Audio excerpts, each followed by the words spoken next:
Fusion reactions. इस video में हम फ्यूजन रिएक्शंस को समझेंगे। फ्यूजन रिएक्शन में दो लाइटर न्यूक्लियाई मिलकर हैवी न्यूक्लियस बनाते हैं।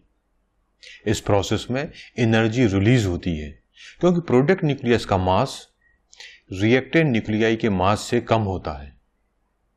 वह Einstein mass energy relation E=mc² से जितना मास कम होता है उतना मास एनर्जी में कन्वर्ट हो जाता है।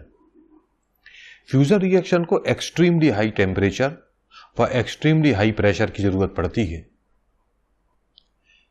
फ्यूजन रिएक्शन का एग्जाम्पल आप स्क्रीन पे देख रहे हैं। एक ड्यूटेरियम और ट्राइटियम एटम मिलकर फ्यूज होते हैं और प्रोडक्ट में हमको हीलियम एटम मिलता है और न्यूट्रॉन मिलता है, साथ में कुछ एनर्जी रिलीज होती है।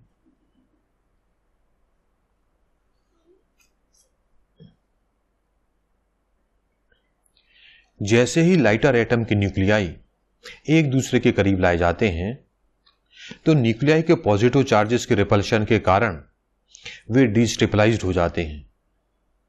इलेक्ट्रिक रिपल्शन के अगेंस्ट इन न्यूक्लियाई को एक दूसरे के करीब लाने पर हमें कुछ वर्क करना पड़ता है।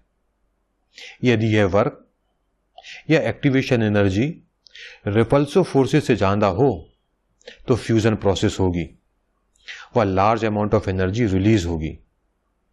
फ्यूजन प्रोसेस में ज्यादा एनर्जी रिलीज होगी as compare to fission process.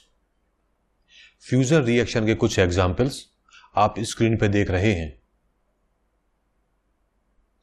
हम यह भी देख रहे हैं कि इन एग्जाम्पल्स में टोटल 43 MeV एनर्जी रिलीज होती है। फ्यूजन रिएक्शन में ड्यूटेरियम व ट्राइटियम का मेन रोल होता है। ड्यूटेरियम हाइड्रोजन का स्टेबल फॉर्म है व यह पानी में पाया जाता है। ट्राइटियम हाइड्रोजन का रेडियो एक्टिव फॉर्म है व यह नेचर में नहीं पाया जाता। फ्यूजन रिएक्शन या प्लाज्मा में एनर्जी लॉस मेनली एक्स-रेस व ब्रेम्स-स्ट्रोलोंग द्वारा होती है।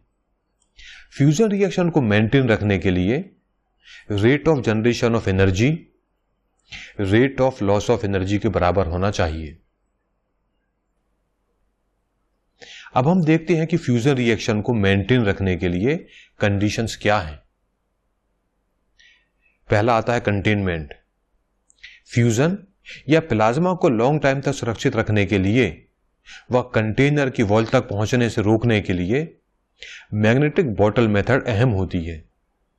इस मेथड में फ्यूजन या प्लाज्मा को मैग्नेटिक फील्ड द्वारा कंट्रोल्ड किया जाता है क्योंकि फ्यूजन या प्लाज्मा इलेक्ट्रिकली कंडक्टिंग होते हैं। इस इलेक्ट्रिक फील्ड को प्रोड्यूस करने के लिए 1 मिलियन एम्पियर करंट की आवश्यकता पड़ती है। इस कारण से सर्कुलर इलेक्ट्रिक फील्ड प्रोड्यूस होती है व यह प्लाज्मा को थिन फिलामेंट के रूप में जकड़ लेती है, जैसा कि हम चित्र में देख रहे हैं।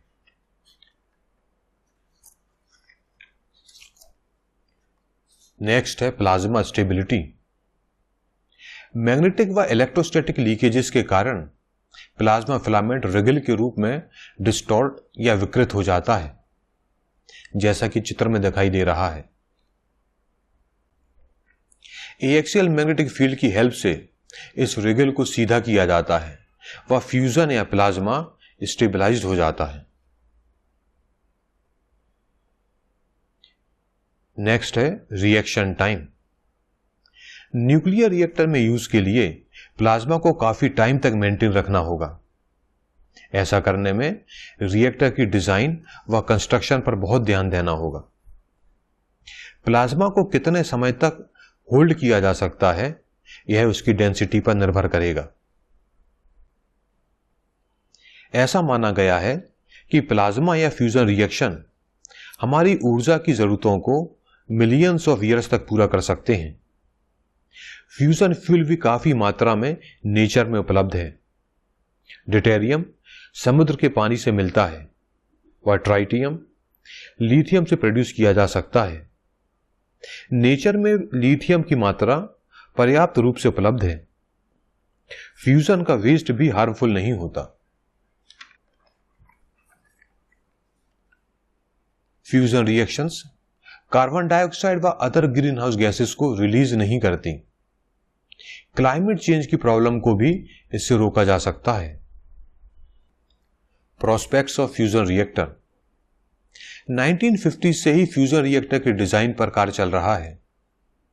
एक्सपर्ट्स की राय है कि इस रिएक्टर को भविष्य में बनाया जा सकता है, हालांकि इस तरह के फ्यूजन रिएक्टर को बनाने में अभी समय लगेगा। इस वीडियो में हमने फ्यूजन रिएक्शन को समझा। यदि आपके कोई डाउट है या क्लैरिफिकेशन है तो आप स्क्रीन पर दिख रहे मेल के थ्रू कांटेक्ट कर सकते हैं। फिजिक्स के दूसरे वीडियो देखने के लिए स्क्रीन पर दिख रही वेबसाइट पर विजिट करें। थैंक यू, धन्यवाद।